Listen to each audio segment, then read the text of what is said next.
Ngasigi tongan pausi amadi social media dagi lokotpa pausingi update pizari ahanbada maroiba pau. Ukriba April thagi tang teret ki nongalamdaida Trongloubida Kuki Millitant singna bomgi attack chathaduna angang ani Hatkhiba amadi mamana satina sohankibada chenaba Kuki Millitant manga naga militant ni jingnaba singna phaduna sibagi chairak pikre. Kangla tombigi namdi longda Meitei lon khangdaba Kuki ani ganja amadi paisaga konana phare. Jingmailongda Meitei amadi naga punsinduna Trongloubi amadi ukrulgi thodoki matangda pendaba phongdoktuna candle lighting gi program pangthokre.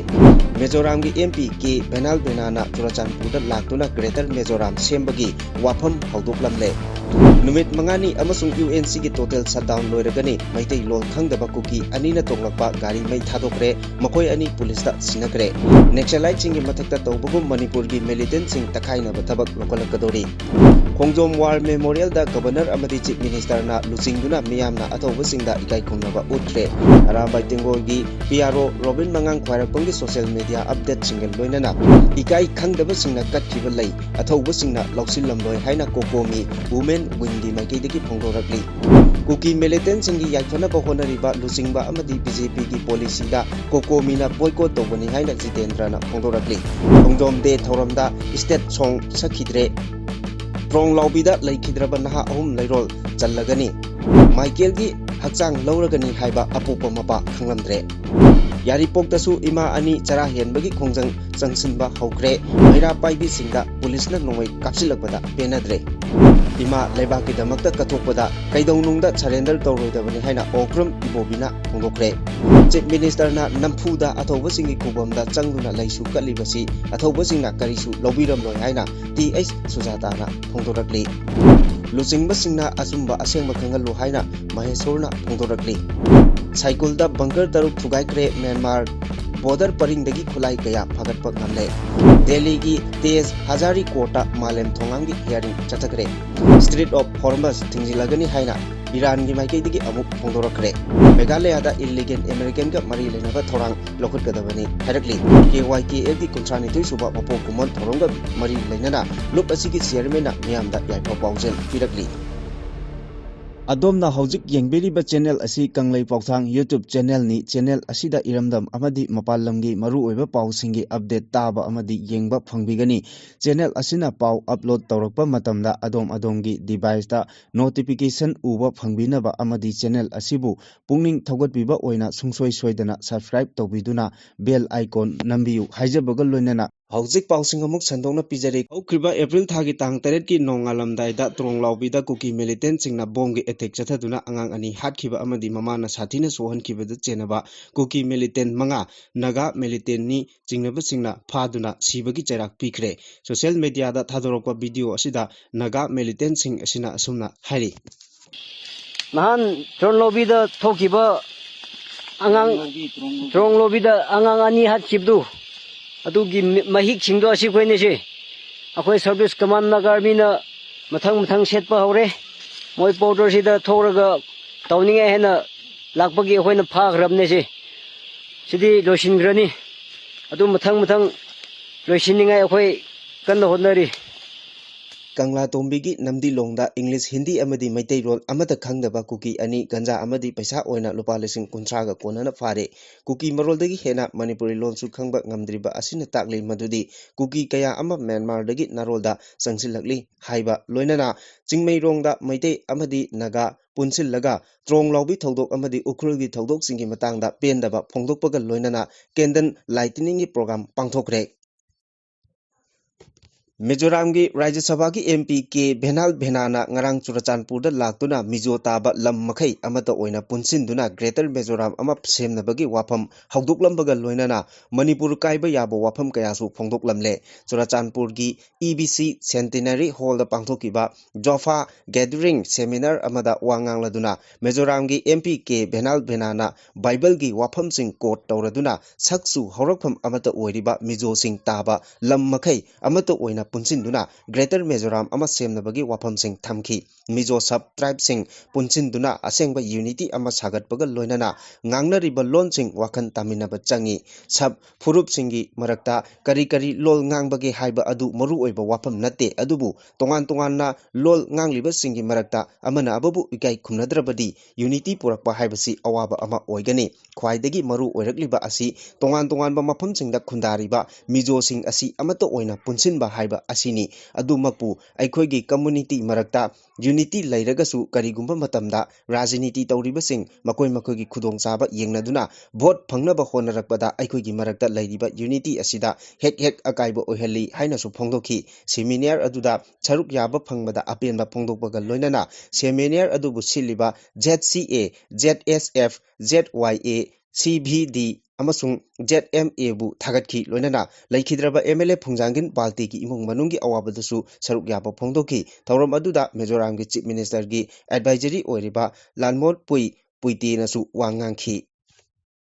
Trongloubida mihat ki matangda maira paibi singna tampaki mafam pumnamakta kaukiba numit mangani gi shutdown gi khongjang amadi Imphal ukrul lambida tangkul ani ambush tawduna hatkibagi thawdok adubu yaningdaba phongdoktuna United Naga Council UNC na kaukiba numit humni gi total gi shutdown gi khongjang loisinkhre marak asida ngarang numit yungba matung Saparmena police station gi manung chanba Kangla Tombida UNC gi total shutdown thugaiduna Meitei lon machet amata khangdaba Kuki ani Naga Furuki miyoisingna phajinduna thamlure makoi ani Aadhaar card na singbusu amata yaurakhide aduga Meitei lolsu machet ama phawba khangde Kuki lolda makoi sekmaida mobile phone leiba chatpani haina phongdokli mafam adudagi phangba pauna hai Naga singna Faraba Kuki macha ani adu chahi kungi makha ngakta oina tawri makoi hanjin gari macha ama tongduna mafam aduda lakhibani chingnaningai oiba phibam adu ubadagi makoibu phajalaga wahang pahang chathaki amasung makoina tongduna lakpa rural infill ama miyamna mai thadoki pawadu phangbadagi sekmai police ki team ama mafam aduda changsilagi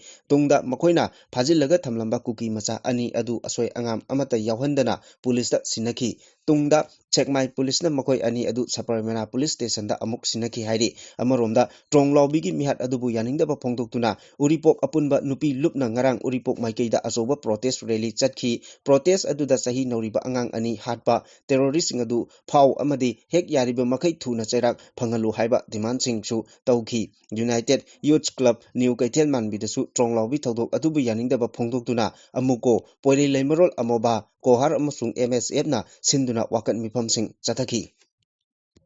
Naxalite ki irang leiba state singda chathaba operation gumna Manipur dasu militant singi mathakta akanba operation chathanaba thorang lokhotkibaga loinana masigi maru oiba thodang CRPM na pugani army gi mathakta BSF amadi Assam Rifle su sijinagadori Umar Ojala gi pau amada Naxalite singi mathakta chathaba operation ga chap manana Manipur da leiriba militant singi mathakta CRPM na mapung oiba thodang loduna akanba operation chathanaba sem sare hojik Manipur da leiriba security force asigi mathakta ahenba security force sing Manipur da thajilaknaba thorang chu leire anoba thorang asi army CRPF Assam Rifle amadi Manipur police ka coordination leina thabak tawminagadori thorang asida border dagi lanchilaktuna India da changsilakpagi thabak chu thinggadori drug mafia singi mathakta attack tawgadori ngasigi su mathakta violence plain area singda bulletproof armor gari chahumgi mathakta sijinagadori marakasida Manipur gi Naxal affected area singda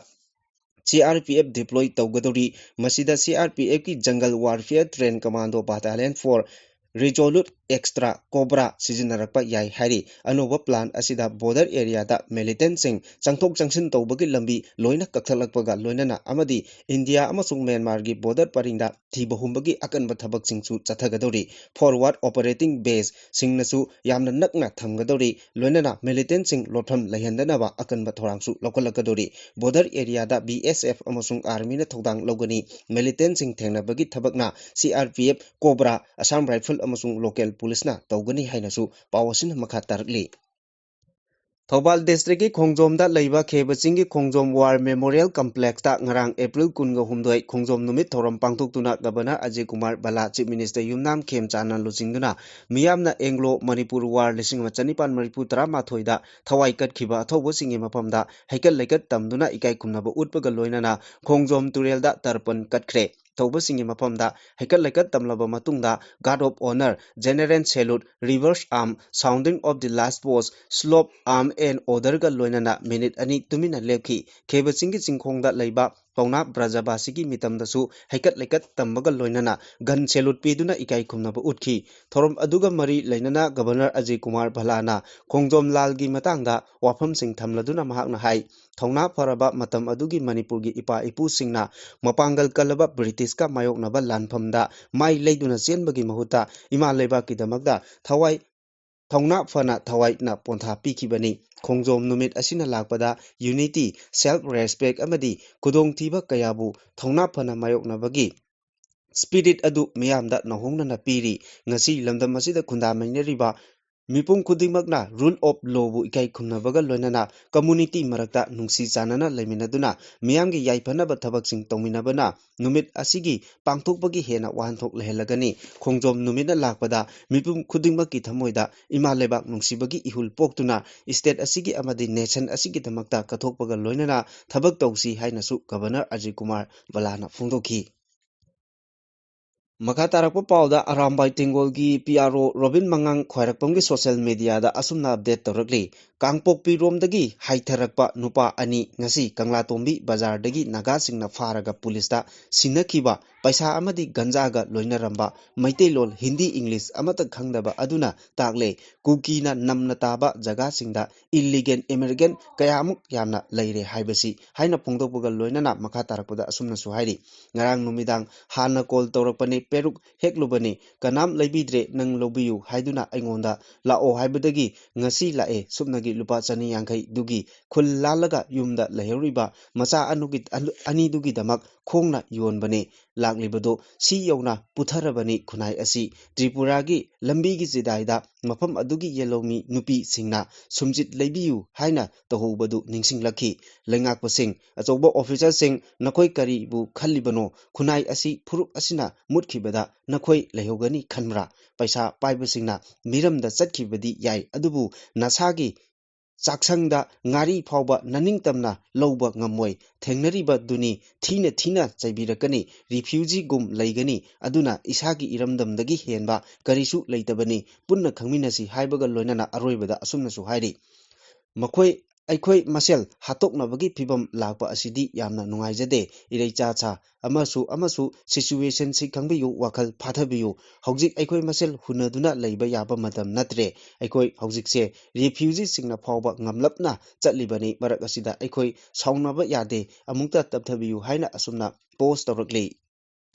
ꯏꯀꯥꯏ ꯈꯪꯗꯕꯅ ꯄꯨꯛ ꯊꯜꯂꯤ ꯍꯥꯏꯕꯒꯤ ꯃꯇꯥꯒꯨꯝ ꯃꯤꯌꯥꯝꯒꯤ ꯈꯣꯜꯂꯥꯎ ꯇꯥꯁꯤꯟꯅꯗꯅ ꯂꯨꯆꯤꯡꯕꯁꯤꯡꯅ ꯂꯥꯛꯂꯒ ꯈꯦꯕ ꯆꯤꯡꯒꯤ ꯑꯊꯧꯕꯁꯤꯡꯒꯤ ꯈꯨꯕꯝꯗ ꯍꯩꯀꯠ ꯂꯩꯀꯠ ꯇꯝꯂꯒꯁꯨ ꯏꯔꯝꯗꯝ ꯑꯁꯤꯒꯤꯗꯃꯛꯇ ꯊꯋꯥꯏ ꯈꯨꯕꯥꯛꯇ ꯍꯥꯞꯇꯨꯅ ꯂꯥꯟꯊꯦꯡꯅꯈꯤꯕ ꯑꯊꯧꯕꯁꯤꯡꯅꯗꯤ ꯀꯠꯂꯤꯕ ꯂꯩꯁꯤꯡ ꯑꯗꯨ ꯂꯧꯁꯤꯜꯂꯝꯂꯣꯏ ꯍꯥꯏꯅ ꯀꯣꯀꯣꯃꯤ ꯋꯨꯃꯦꯟ ꯋꯤꯡꯒꯤ ꯀꯟꯚꯦꯅꯔ ꯋꯥꯍꯦꯡꯕꯝ ꯂꯨꯋꯥꯡꯂꯩꯃꯅ ꯐꯣꯡꯗꯣꯛꯈ꯭ꯔꯦ꯫ 135 ꯁꯨꯕ ꯈꯣꯡꯖꯣꯝ ꯗꯦ ꯉꯔꯥꯡ ꯈꯣꯡꯖꯣꯝ ꯋꯥꯔ ꯃꯦꯃꯣꯔꯤꯌꯦꯜ ꯀꯝꯄ꯭ꯂꯦꯛꯁꯇ ꯌꯥꯝꯂꯕ ꯃꯤꯌꯥꯝꯒ ꯂꯣꯏꯅꯅ ꯑꯊꯧꯕꯁꯤꯡꯒꯤ ꯈꯨꯕꯝꯗ ꯂꯩ ꯀꯠꯇꯨꯅ ꯏꯀꯥꯏ ꯈꯨꯝꯅꯕ ꯎꯠꯈꯤꯕꯒ ꯂꯣꯏꯅꯅ ꯍꯥꯏꯔꯤꯕ ꯊꯧꯔꯝ ꯑꯗꯨꯗ ꯃꯊꯛꯀꯤ ꯋꯥꯐꯝ ꯑꯁꯤ ꯋꯥꯍꯦꯡꯕꯝ ꯂꯨꯋꯥꯡꯂꯩꯃꯅ ꯐꯣꯡꯗꯣꯛꯂꯗꯨꯅ ꯃꯍꯥꯛꯅ ꯃꯈꯥ ꯇꯥꯅ ꯍꯥꯏ꯫ ꯅꯨꯃꯤꯠ ꯅꯤꯅꯤ ꯍꯨꯝꯅꯤꯒꯤ ꯃꯃꯥꯡꯗꯒꯤ ꯍꯧꯅ ꯀꯣꯀꯣꯃꯤꯅ ꯆꯤꯐ ꯃꯤꯅꯤꯁꯇꯔ, ꯍꯣꯝ ꯃꯤꯅꯤꯁꯇꯔ ꯑꯃꯗꯤ ꯕꯤ.ꯖꯦ.ꯄꯤꯒꯤ ꯂꯨꯆꯤꯡꯕꯁꯤꯡꯕꯨ ꯈꯣꯡꯖꯣꯝ ꯗꯦ ꯅꯨꯃꯤꯠꯇ ꯕꯣꯏꯀꯣꯠ ꯇꯧꯗꯨꯅ ꯆꯪꯍꯜꯂꯣꯏ ꯍꯥꯏꯈꯤꯕ ꯂꯩꯈ꯭ꯔꯕꯅꯤ, ꯑꯗꯨꯕꯨ ꯊꯧꯁꯥꯗꯅ ꯂꯩꯉꯥꯛꯀꯤ ꯃꯄꯤ ꯃꯄꯥꯅꯤ, ꯏꯄꯥ ꯏꯄꯨꯁꯤꯡꯗ ꯂꯩ ꯀꯠꯈ꯭ꯔꯦ, ꯑꯗꯨꯕꯨ ꯀꯠꯂꯤꯕ ꯂꯩ ꯑꯗꯨ ꯏꯄꯥ ꯏꯄꯨꯅ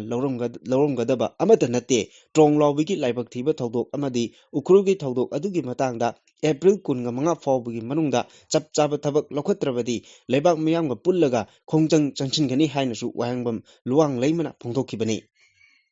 ꯕ꯭ꯔꯤꯇꯤꯁ ꯑꯃꯁꯨꯡ ꯃꯅꯤꯄꯨꯔ ꯂꯥꯟꯃꯤꯒꯤ ꯑꯀꯟꯕ ꯂꯥꯟꯐꯝ ꯑꯣꯏꯈꯤꯕ ꯈꯣꯡꯖꯣꯝꯗ ꯄꯥꯡꯊꯣꯛꯈꯤꯕ ꯈꯣꯡꯖꯣꯝ ꯂꯥꯟ ꯅꯤꯡꯁꯤꯡ ꯊꯧꯔꯝꯗ ꯃꯅꯤꯄꯨꯔꯒꯤ ꯁ꯭ꯇꯦꯠ ꯁꯣꯡ ꯁꯛꯈꯤꯗ꯭ꯔꯦ꯫ ꯃꯗꯨꯒꯤ ꯃꯍꯨꯠ ꯅꯦꯁꯅꯦꯜ ꯁꯣꯡ ꯕꯟꯗꯦ ꯃꯥꯇꯔꯝ ꯑꯃꯁꯨꯡ ꯅꯦꯁꯅꯦꯜ ꯑꯦꯟꯊꯦꯝ ꯖꯅ ꯒꯅ ꯃꯅ ꯁꯛꯇꯨꯅ ꯊꯧꯔꯝ ꯍꯧꯗꯣꯛꯈ꯭ꯔꯦ꯫ ꯃꯅꯤꯄꯨꯔ ꯁ꯭ꯇꯦꯠ ꯁꯣꯡ ꯑꯣꯏꯔꯤꯕ ꯕꯤ. ꯖꯌꯟꯇ ꯀꯨꯃꯥꯔ ꯁꯔꯃꯅ ꯏꯕ ꯑꯗꯨꯒ ꯑꯔꯤꯕꯝ ꯁ꯭ꯌꯥꯝ ꯁꯔꯃꯅ ꯁꯩꯔꯦꯡꯕ ꯁꯅꯥ ꯂꯩꯕꯥꯛ ꯃꯅꯤꯄꯨꯔꯕꯨ ꯀꯨꯝꯁꯤꯡ 2012ꯒꯤ ꯑꯥꯒꯁꯠ 8ꯇ ꯃꯇꯝ ꯑꯗꯨꯒꯤ ꯃꯅꯤꯄꯨꯔ ꯂꯩꯉꯥꯛꯅ ꯁ꯭ꯇꯦꯠ ꯁꯣꯡ ꯑꯣꯏꯔꯦ ꯍꯥꯏꯅ ꯂꯥꯎꯊꯣꯛꯈꯤꯕꯅꯤ꯫ ꯃꯗꯨꯒꯤ ꯃꯇꯨꯡ ꯁ꯭ꯇꯦꯠꯀꯤ ꯊꯥꯛꯇ ꯄꯥꯡꯊꯣꯛꯄ ꯊꯕꯛ ꯊꯧꯔꯝ ꯈꯨꯗꯤꯡꯃꯛꯇ ꯁꯅꯥ ꯂꯩꯕꯥꯛ ꯃꯅꯤꯄꯨꯔ ꯁꯛꯇꯨꯅ ꯍꯧꯗꯣꯛꯇꯨꯅ ꯂꯥꯛꯈꯤ꯫ ꯑꯗꯨꯝ ꯑꯣꯏꯅꯃꯛ ꯉꯔꯥꯡ ꯄꯥꯡꯊꯣꯛꯈꯤꯕ ꯃꯅꯤꯄꯨꯔꯒꯤ ꯈꯣꯡꯖꯣꯝ ꯂꯥꯟ ꯅꯤꯡꯁꯤꯡ ꯊꯧꯔꯝ ꯅꯠꯇ꯭ꯔꯒ ꯈꯣꯡꯖꯣꯝ ꯗꯦꯗ ꯁ꯭ꯇꯦꯠ ꯁꯣꯡ ꯏꯀꯥꯏ ꯈꯨꯝꯅꯈꯤꯗ꯭ꯔꯦ꯫ ꯃꯃꯥꯡꯒꯤ ꯕꯤ.ꯖꯦ.ꯄꯤ. ꯂꯩꯉꯥꯛꯅ Manipurgi state songni haina laukthokkiba adu handak nauna semlakkiba BJP na luchingba Manipur lengangna sakhangdarabara natraga thausadarabara haiba wang kaya thorom aduda saruk yakiba michamsingna nungaitana phongdongnarakpa thengnare karigidamak national song national anthem khaktamak saklaga toklibano hariba isaising aduga loinana Manipur state song chana lebak Manipur sakhidabagi maram kari leibage haibadu chapchana khangba ngamkhidri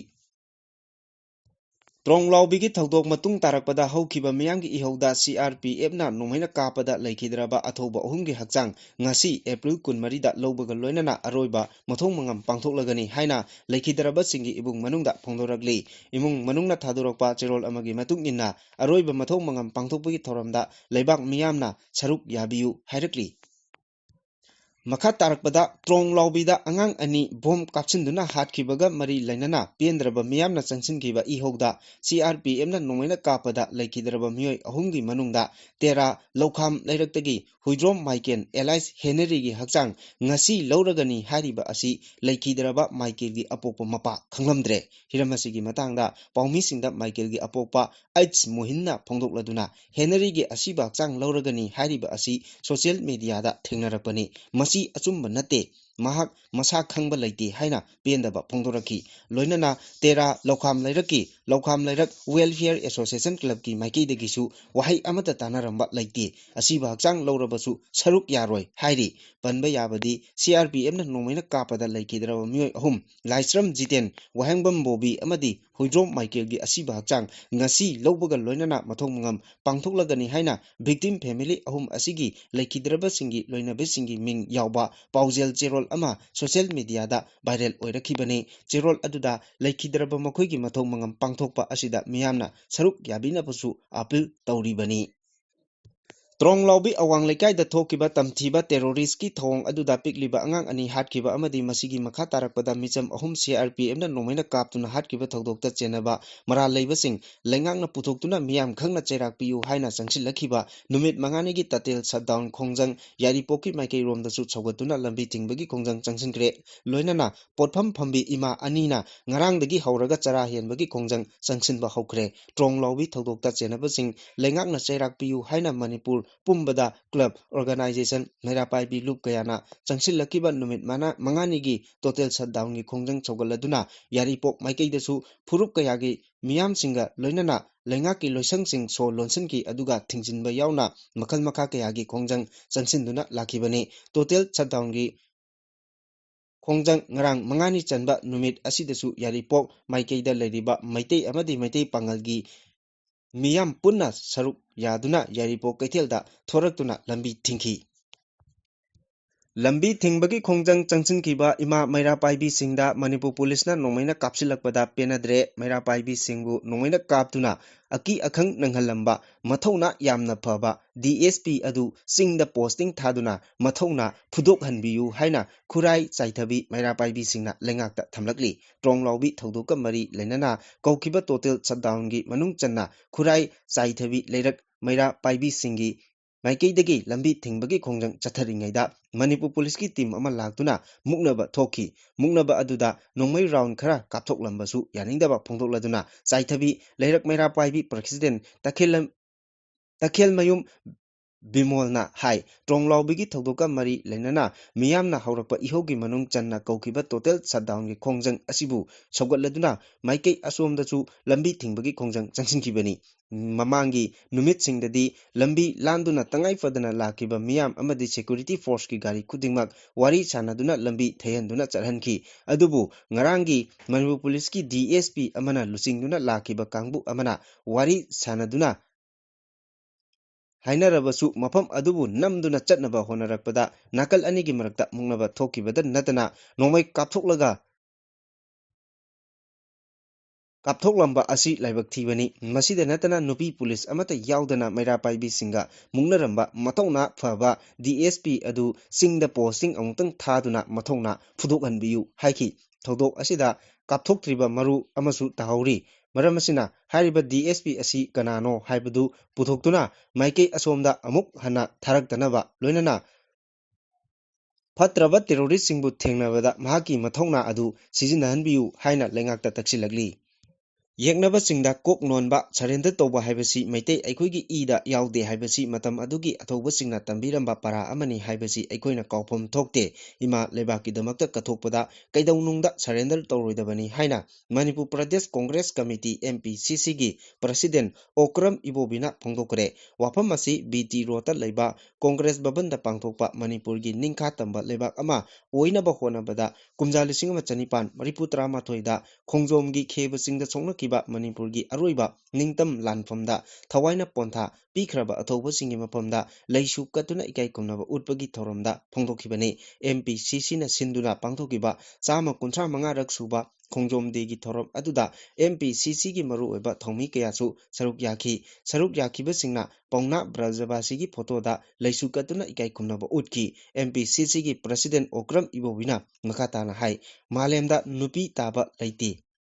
ꯉꯥꯛꯄꯤꯒꯅꯤ ꯃꯥꯂꯦꯝꯗ ꯅꯨꯃꯤꯠ ꯇꯥꯕ ꯂꯩꯇꯦ ꯍꯥꯏꯅꯔꯤꯕ ꯕ꯭ꯔꯤꯇꯤꯁꯀꯤ ꯃꯥꯌꯣꯛꯇ ꯁꯤꯒꯅꯤ ꯈꯪꯅ ꯈꯪꯅ ꯑꯩꯈꯣꯏꯒꯤ ꯏꯄꯥ ꯏꯄꯨꯁꯤꯡꯅ ꯃꯔꯩꯕꯥꯛ ꯏꯔꯝꯗꯝ ꯑꯁꯤꯒꯤꯗꯃꯛ ꯑꯀꯟꯕ ꯂꯥꯟ ꯁꯣꯛꯅꯗꯨꯅ ꯊꯋꯥꯏꯅ ꯄꯣꯟꯊꯥ ꯄꯤꯗꯨꯅ ꯌꯥꯍꯤꯞ ꯇꯥꯟꯈꯤꯕ ꯅꯨꯃꯤꯠꯅꯤ꯫ ꯅꯨꯃꯤꯠ ꯑꯁꯤꯗ ꯂꯝꯗꯝ ꯑꯁꯤꯒꯤ ꯃꯤꯌꯥꯝꯅ ꯄꯣꯂꯤꯇꯤꯀꯦꯜ ꯄꯥꯔꯇꯤ ꯈꯨꯗꯤꯡꯃꯛꯅ ꯈꯣꯡꯖꯣꯝ ꯇꯨꯔꯦꯜꯗ ꯇꯔꯄꯟ ꯂꯩꯁꯨ ꯀꯠꯇꯨꯅ ꯑꯊꯧꯕꯁꯤꯡꯒꯤ ꯃꯐꯝꯗ ꯀꯣꯛ ꯅꯣꯟꯗꯨꯅ ꯏꯀꯥꯏ ꯈꯨꯝꯅꯕꯒꯤ ꯊꯧꯔꯝ ꯄꯥꯛꯇꯛꯅꯅ ꯄꯥꯡꯊꯣꯛꯅꯔꯕꯁꯨ ꯍꯧꯖꯤꯛ ꯂꯝꯗꯝ ꯑꯁꯤꯒꯤ ꯂꯩꯔꯤꯕ ꯐꯤꯕꯝ ꯑꯁꯤꯅ ꯃꯔꯝ ꯑꯣꯏꯔꯒ ꯈꯣꯡꯖꯣꯝꯗ ꯆꯠꯇ꯭ꯔꯕꯁꯨ ꯄꯥꯔꯇꯤ ꯑꯁꯤꯒꯤ ꯑꯣꯐꯤꯁꯇ ꯄꯤꯛꯅ ꯄꯥꯡꯊꯣꯛꯄꯅꯤ꯫ ꯄꯤꯛꯂꯕꯁꯨ ꯄꯤꯛꯅ ꯑꯊꯧꯕꯁꯤꯡꯕꯨ ꯏꯀꯥꯏ ꯈꯨꯝꯅꯐꯝ ꯊꯣꯛꯏ ꯍꯥꯏꯕꯒꯤ ꯋꯥꯈꯜꯂꯣꯟꯗ ꯄꯥꯡꯊꯣꯛꯄꯅꯤ꯫ ꯃꯇꯝ ꯑꯗꯨꯒꯤ ꯑꯊꯧꯕ ꯏꯄꯥ ꯏꯄꯨꯁꯤꯡꯅ ꯉꯁꯤꯒꯤ ꯃꯤꯔꯣꯜꯁꯤꯡꯗ ꯑꯆꯧꯕ ꯄꯔꯥ ꯑꯃ ꯇꯝꯕꯤꯔꯝꯃꯤ꯫ ꯌꯦꯛꯅꯕꯁꯤꯡꯗ ꯀꯣꯛ ꯅꯣꯟꯕ ꯁꯔꯦꯟꯗꯔ ꯇꯧꯕ ꯍꯥꯏꯕꯁꯤ ꯃꯩꯇꯩ ꯑꯩꯈꯣꯏꯒꯤ ꯏꯗ ꯌꯥꯎꯔꯛꯈꯤꯗꯦ ꯍꯥꯏꯕꯁꯤ ꯃꯇꯝ ꯑꯗꯨꯒꯤ ꯑꯊꯧꯕꯁꯤꯡꯅ ꯇꯝꯕꯤꯔꯝꯕ ꯄꯔꯥ ꯑꯃꯅꯤ ꯍꯥꯏꯅ ꯐꯣꯡꯗꯣꯛꯈꯤ꯫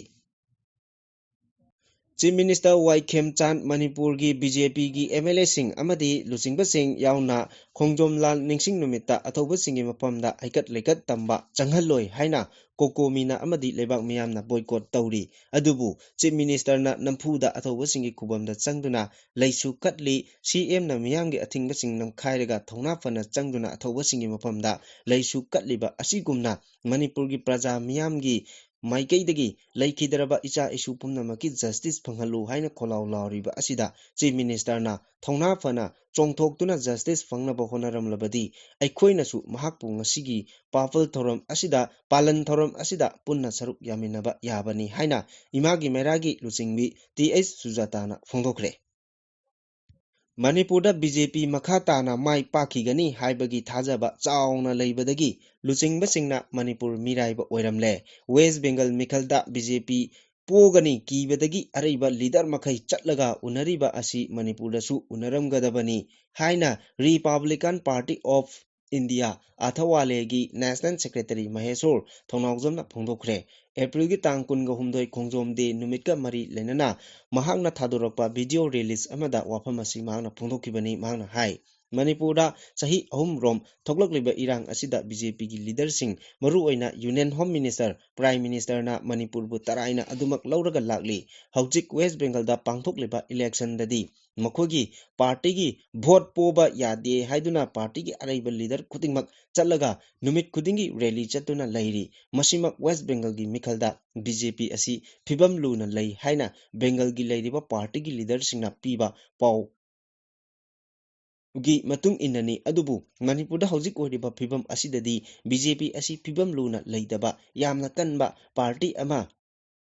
ꯑꯣꯏꯅ ꯎꯕꯗꯒꯤ ꯉꯁꯤꯗꯤ ꯄꯥꯔꯇꯤꯒꯤ ꯂꯤꯗꯔꯁꯤꯡ ꯎꯕ ꯐꯪꯗꯕ ꯑꯣꯏꯒꯅꯤ꯫ ꯃꯅꯤꯄꯨꯔꯒꯤ ꯍꯧꯖꯤꯛ ꯑꯣꯏꯔꯤꯕ ꯐꯤꯕꯝ ꯑꯁꯤꯗ BJP ꯃꯅꯤꯄꯨꯔꯒꯤ ꯂꯩꯔꯤꯕ ꯃꯤꯍꯨꯠꯁꯤꯡ ꯑꯁꯤꯅ ꯒ꯭ꯔꯥꯎꯟ ꯔꯤꯌꯦꯂꯤꯇꯤ ꯑꯁꯤ ꯄꯥꯎ ꯇꯝꯕꯤꯗ꯭ꯔꯕꯔꯥ ꯅꯠꯇ꯭ꯔꯒ ꯃꯈꯣꯏꯅ ꯊꯣꯛꯄ ꯇꯧꯒꯅꯤ BJP ꯄꯥꯔꯇꯤ ꯃꯄꯥꯡꯒꯜ ꯌꯥꯝꯅ ꯀꯜꯂꯤ ꯍꯥꯏꯅ ꯄꯥꯎꯗꯝꯕꯗꯒꯤ ꯑꯣꯏꯔꯤꯕꯔꯥ? ꯃꯅꯤꯄꯨꯔꯗ BJP ꯑꯗꯨꯛꯀꯤ ꯃꯇꯤꯛ ꯃꯄꯥꯡꯒꯜ ꯀꯜꯂꯕ꯭ꯔꯥ ꯍꯥꯏꯕꯗꯨ ꯆꯤꯡꯅꯕ ꯂꯥꯛꯂꯦ ꯍꯥꯏꯈꯤ꯫ ꯃꯍꯥꯛꯅ ꯍꯥꯏ ꯄꯥꯔꯇꯤ ꯑꯁꯤ ꯃꯄꯥꯡꯒꯜ ꯀꯜꯂꯦ ꯍꯥꯏꯕ ꯎꯠꯄ ꯌꯥꯅꯕ ꯂꯩꯔꯤꯕ ꯋꯥꯔꯀꯔꯁꯤꯡ ꯑꯁꯤ ꯀꯔꯤ ꯀꯝꯗꯧꯅ ꯐꯥꯔꯤꯕꯅꯣ? ꯂꯝꯕꯤ ꯁꯦꯝꯕ ꯀꯣꯏꯂꯥꯁ ꯊꯥꯕ ꯊꯤꯀꯥ ꯇꯧꯍꯟꯕꯅꯆꯤꯡꯕ ꯇꯧꯔꯤꯕ ꯑꯁꯤꯅ ꯃꯤꯌꯥꯝ ꯑꯁꯤꯕꯨ ꯐꯗꯤꯒꯣꯝ ꯂꯩꯕꯗꯧꯅ ꯂꯩꯕ ꯌꯥꯒꯗꯧꯔꯤꯕꯔꯥ? ꯃꯦ 3ꯗꯒꯤ ꯍꯧꯔꯛꯂꯤꯕ ꯏꯔꯥꯡ ꯑꯁꯤꯗ ꯃꯤꯑꯣꯏ ꯀꯌꯥ ꯍꯥꯠꯈꯤꯕ ꯑꯃꯁꯨꯡ ꯇ꯭ꯔꯣꯡꯂꯥꯎꯕꯤꯒꯤ ꯂꯥꯏꯕꯛ ꯊꯤꯕ ꯊꯧꯗꯣꯛ ꯑꯗꯨꯗ ꯑꯉꯥꯡ 2 ꯕꯣꯝ ꯀꯥꯞꯁꯤꯟꯗꯨꯅ ꯍꯥꯠꯈꯤꯕ ꯑꯁꯤꯒ CRPFꯅ ꯀꯥꯞꯄꯗ ꯃꯤꯆꯝ 3 ꯑꯃꯁꯨ ꯍꯥꯠꯈꯤꯕ ꯊꯧꯗꯣꯛꯁꯤꯡ अदु लंबी सेमलिबा खरा असिना मेंशनबा ngamgadoribra natraga makhoidasu thika piraga tawangadoribra logi wangmada terrorist singna chatharakliba thabak singda military crackdown tawbugi mahuta lambi semli thong sari haina laidiba si miyambu kari oina ubanano thokliba khudingmaki marik chumba paw adu leader sing adu da tamlaga manipur gi phibam asi khanglaba matungda makhoina manipur asi lumna ugadaba natabara masi punamak kokhanaba manipur da lariba bjp gi thomi sing lusingba sing amato oina punsilaga manipur gi asengba asumba adu khanghalu amadi miyamgi awabasi kokhallu haina mahana phongdoki Security Force na chatharakpa search operation ki manung channa ngarang kangpokpi district ki Saikol police station ki manung channa ti pingbung village ta charamba bunker ani aduga lungtar hills ta charamba bunker ahum amadi Lapland village ta charamba bunker ama punna bunker taruk thugaiduna mangan takan kre hari loinana mafam aduda 7.62 mm gi empty case ammunition tra nithoi Suri cover su tawba ngamle haina Manipur police ki paw asina phongdokli amaromda tha ajigi kunmathoi Tengnopal district ki More police station ki manung channa Indo Myanmar border ki border pillar number 72 amasung 73 gi mafam singda search operation chathabada khulai kaya phangba ngamle hairi operation atuda phangba ngamkhiba khulai sing adudi magazine ga loinaba AK47 rifle ama magazine ga konana carbine machine gun ama IED mari amadi Motorola radio set ani amasu recover towa ngamle Manipur gi mahousa peace and normalcy hanjilalu haiba demand amaga mari lainana haukiba chahi lisingani kunmari gi February 12 da Delhi University gi Faculty of Arts campus mamangda chathakiba hunger strike gi agitation amaga mari lainana Delhi police na Section Rule 144 gi chana kanglon sing thugaiduna khongjang changsili haibagi maralda Delhi gi 30 Hazari Court chatharakhiba Thangalakhiba charging amagi hearing ngarang mangarak suba oina court asida chathakre hearing asida Malem Thongamgi Maikaidagi Supreme Court Senior Advocate Shra Bhanu Pratap Singh amadi mahaki manaunupa Advocate Ajit Kumar Singhna leptuna case asi mapung phana chathakibani hearing asigidamak Delhi Meitei Coordinating Committee na mapung phaba legal support pibagi damaktasu Malem Thongamgi Maikaidagi phung thagatpa phungdorakpaga loinana mahangna Delhi yaunaba honabada Manipur gi oina thawai mirel Manipur da achauba initiative lobirakpagi damaktasu tawbimal khangmasu ulakli panba yabadi Malem Thongam hauji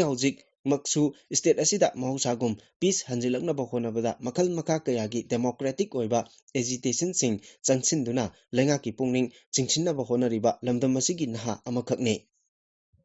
Strait of Hormuz makhatana thingjinkhigani haina Iran gi chief negotiator Muhammad Bagar Ghalibafna phongthokre United States amasung Israel na ceasefire gi kanglon thugairakpa maramna Strait of Hormuz hangdokpa oithokloi maru oina ising lambi asi Tehran da thingjilakhibaga loinana United States nasu Iran gi maru oiba hithangpham sing thingjinkhibana maram oiraga malemda LPG amasung petroleum product phangdabagi kudongchadaba mayoknari social media platform ekta thagalakpa warol amada Iranian Parliament ki Speaker Muhammad Bagar Ghalibafna phongdokhibada United States amadi Israel na ceasefire ki kanglon ngakna chatlaba matamda Strait of Hormuz hangdoknaba phirep laurakani amaromda Iran gi President Masoud Pezeshkian hai matam pumnamakta Tehran na wari chananaba sem saduna lei adum oinamak US amadi Israel gi maikaidagi ceasefire ngakna chatpaga loinana khosaunaraba pokhanba yaba thorang amata lokaloidabani US ki oinadi President Donald Trump di Iran ga lauthoknariba ceasefire sangdokle haina lauthokpa leikhrabani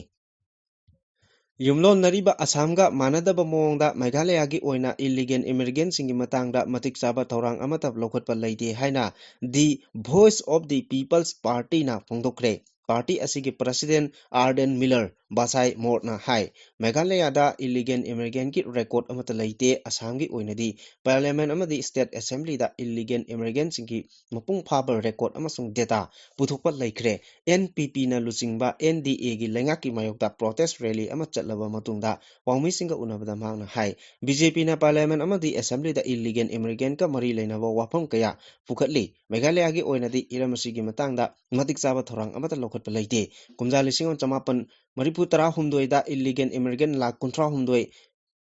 leirambadagi lising chamapan humudra तरता lakh निफु योरक्तुना लिसिंग अनि अमदगी lakh यांखै हेनख्रे NPP ना लुचिंगबा Meghalaya government ना illegal immigrant मसक खंगदोकनबगी मतंगदा मसक थोकबा थबक अमता पाइखतबना तुंगदा अकायबा थोरकपा याय हायना फोंदोरकली ꯏꯪ ꯀꯨꯝꯖꯥ ꯂꯤꯁꯤꯡ ꯑꯅꯤ ꯀꯨꯟꯇꯔꯨꯛꯀꯤ ꯑꯦꯄ꯭ꯔꯤꯜ ꯊꯥ ꯑꯁꯤꯒꯤ ꯂꯥꯛꯂꯤꯕ ꯆꯩꯆꯠ ꯀꯨꯟꯃꯉꯥ ꯑꯁꯤ ꯀꯪꯂꯩ ꯌꯥꯋꯣꯟ ꯀꯟꯕ ꯂꯨꯞ KYKL ꯂꯤꯡꯈꯠꯈꯤꯕꯒꯤ 32ꯔꯛ ꯁꯨꯕ ꯃꯄꯣꯛ ꯀꯨꯝꯑꯣꯟ ꯊꯧꯔꯝꯒ ꯃꯔꯤ ꯂꯩꯅꯅ ꯑꯥꯏꯟꯅ ꯊꯤꯡꯈ꯭ꯔꯕ ꯂꯥꯂꯣꯡꯂꯨꯞ ꯑꯁꯤꯒꯤ ꯆꯦꯌꯔꯃꯦꯟ N Okenna ꯅꯨꯃꯤꯠ ꯑꯁꯤꯒ ꯃꯔꯤ ꯂꯩꯅꯅ ꯃꯤꯌꯥꯝꯗ ꯌꯥꯏꯐ ꯄꯥꯎꯖꯦꯜ ꯄꯤꯔꯛꯂꯤ ꯌꯥꯏꯐ ꯄꯥꯎꯖꯦꯜ ꯑꯁꯤꯗ ꯍꯥꯏ ꯀꯪꯂꯩꯄꯥꯛ ꯑꯃꯁꯨꯡ ꯋꯦꯁꯤꯌꯥꯒꯤ ꯂꯩꯕꯥꯛ ꯃꯤꯌꯥꯝ ꯄꯨꯝꯅꯃꯛꯇ ꯆꯥꯎꯈꯠꯄ ꯃꯥꯏ ꯄꯥꯛꯄ ꯅꯨꯡꯉꯥꯏ ꯌꯥꯏꯐꯕ ꯆꯍꯤ ꯑꯃ ꯑꯣꯏꯔꯁꯅꯨ ꯍꯥꯏꯅ ꯄꯥꯎꯖꯦꯜ ꯄꯤꯔꯤ ꯋꯦꯁꯤꯌꯥ ꯑꯃꯗꯤ ꯀꯪꯂꯩꯄꯥꯛꯀꯤ ꯌꯥꯋꯣꯜ ꯏꯍꯧꯗ ꯊꯥꯖꯕ ꯊꯝꯂꯤꯕ ꯌꯥꯋꯣꯜꯂꯨꯞ ꯑꯃꯁꯨꯡ ꯌꯥꯋꯣꯜꯂꯣꯏ ꯄꯨꯝꯅꯃꯛꯇꯁꯨ ꯏꯀꯥꯏ ꯈꯨꯝꯅꯕ ꯎꯠꯆꯔꯤ ꯌꯥꯋꯣꯜꯒꯤ ꯊꯕꯛ ꯊꯧꯒꯥꯏꯗ ꯊꯋꯥꯏꯅ ꯄꯣꯟꯊꯥ ꯄꯤꯈ꯭ꯔꯕ ꯌꯥꯋꯣꯜꯂꯣꯏ ꯄꯨꯝꯅꯃꯛꯀꯤ ꯃꯐꯝꯗꯁꯨ ꯌꯥꯋꯣꯜꯒꯤ ꯏꯀꯥꯏ ꯈꯨꯝꯅꯕ ꯎꯠꯆꯔꯤ ꯂꯣꯏꯅꯅ ꯃꯔꯤ ꯃꯇꯥ ꯃꯔꯨꯞ ꯃꯄꯥꯡ ꯑꯃꯗꯤ ꯃꯈꯣꯏꯅ ꯌꯥꯎꯕꯤꯔꯝꯕ ꯌꯥꯋꯣꯜꯂꯨꯞꯁꯤꯡꯒꯤ ꯑꯋꯥꯕꯗꯁꯨ ꯁꯔꯨꯛ ꯌꯥꯖꯔꯤ ꯈꯨꯟꯅꯥꯏꯗ ꯆꯠꯅꯒꯗꯕ ꯑꯆꯨꯝꯕ ꯂꯝꯕꯤ ꯇꯥꯛꯂꯤꯕ ꯂꯝꯗꯝ ꯑꯁꯤꯒꯤ ꯑꯈꯪ ꯑꯍꯩ ꯏ ꯄꯥꯎꯒꯤ ꯄꯥꯎꯖꯦꯜꯂꯣꯏ ꯑꯃꯗꯤ ꯑꯏꯕ ꯄꯨꯝꯅꯃꯛꯇꯁꯨ ꯀꯣꯛꯅꯣꯅ ꯏꯀꯥꯏ ꯈꯨꯝꯅꯕ ꯎꯠꯆꯔꯤ ꯆꯍꯤ 3 ꯆꯩꯗꯥꯡꯐꯝꯁꯤꯡꯗ ꯑꯋꯥꯕ ꯈꯥꯡꯂꯤꯕ ꯂꯥꯟꯖꯦꯜꯂꯣꯏ ꯄꯨꯝꯅꯃꯛꯀꯤ ꯑꯋꯥꯕꯗꯁꯨ ꯁꯔꯨꯛ ꯌꯥꯖꯔꯤ ꯌꯥꯝꯅ ꯊꯨꯅ ꯃꯁꯥ ꯃꯁꯥꯒꯤ ꯃꯁꯥꯏꯒꯣꯜꯗ ꯍꯟꯖꯤꯟꯕ ꯉꯝꯕ ꯑꯣꯏꯔꯁꯅꯨ ꯍꯥꯏꯅꯁꯨ ꯄꯨꯛꯅꯤꯡ ꯊꯧꯒꯠꯄ ꯋꯥꯍꯩꯁꯨ ꯄꯤꯖꯔꯤ ꯍꯥꯏꯅ ꯐꯣꯡꯗꯣꯛꯂꯤ ꯃꯄꯣꯛ ꯀꯨꯝꯑꯣꯟ ꯅꯨꯃꯤꯠ ꯑꯁꯤꯗ ꯋꯦꯁꯤꯌꯥ ꯑꯃꯗꯤ ꯏꯟꯗꯤꯌꯥ ꯑꯅꯤꯒꯤ ꯃꯔꯛꯇ ꯂꯩꯅꯔꯤꯕ ꯃꯄꯨ ꯃꯅꯥꯏꯒꯤ ꯃꯔꯤ ꯑꯁꯤꯒꯤ ꯃꯇꯥꯡꯗ ꯋꯥꯐꯝ ꯈꯔ ꯂꯩꯕꯥꯛ ꯃꯤꯌꯥꯝꯗ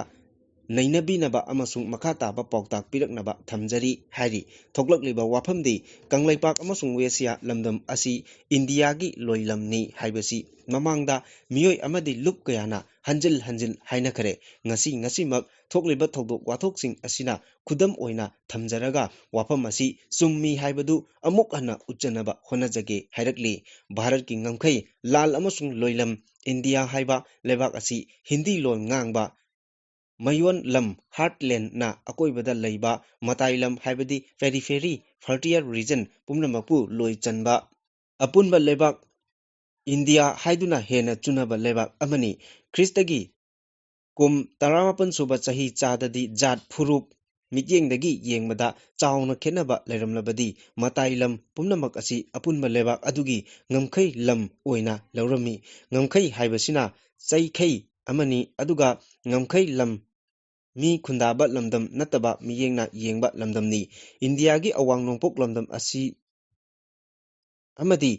ꯋꯦꯁ ꯕꯦꯡꯒꯜ ꯑꯁꯤ ꯏꯟꯗꯤꯌꯥꯒꯤ ꯅꯣꯡꯄꯣꯛ ꯊꯪꯕ ꯉꯝꯈꯩ ꯂꯝꯅꯤ ꯀꯥꯁꯃꯤꯔ ꯑꯃꯁꯨꯡ ꯄꯟꯖꯥꯕꯅ ꯑꯋꯥꯡ ꯉꯝꯈꯩ ꯂꯝꯅꯤ ꯈꯥ ꯚꯥꯔꯠꯀꯤ ꯁ꯭ꯇꯦꯠꯁꯤꯡ ꯑꯁꯤꯅ ꯈꯥ ꯊꯪꯕ ꯉꯝꯈꯩ ꯂꯝꯗꯝꯅꯤ ꯍꯤꯟꯗꯤ ꯈꯪꯕ ꯂꯝꯗꯝꯅꯤ ꯃꯁꯤꯅ ꯅꯣꯡꯆꯨꯞ ꯊꯪꯕ ꯉꯝꯈꯩ ꯂꯝꯗꯝꯅꯤ ꯉꯝꯈꯩ ꯂꯝ ꯑꯁꯤ ꯍꯣꯡꯕ ꯌꯥꯏ